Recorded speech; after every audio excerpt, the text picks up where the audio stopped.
Assalomu alaykum. O'zbekiston Respublikasi Qashqadaryo viloyati Kitob tumanining Javuz qishloq dorivor o'simliklari.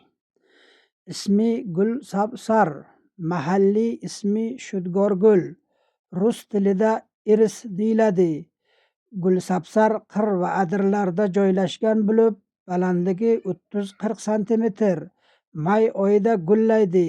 Gul sabsar asosan ildizi shifobaxsh o'simlik bo'lib, shifobaxsh xususiyati balg'am ko'chiruvchi, yuqori nafas yo'llarining kasalliklarida kuchli yo'tal va balg'am yumshatish uchun damlamasi tavsiya etiladi.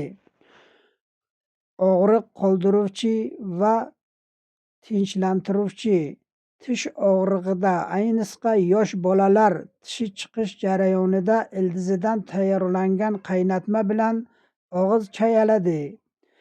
Antiseptik vosita ham teri kasalliklariga, yiringli yaralarni yuvish va bitishini tezlashtirish uchun foydalanadi. Bilmagan inson bilgan insonlardan so'raydi. Mutaxassislar tavsiyasi bilan kam-kam iste'mol qilsangiz bo'ladi.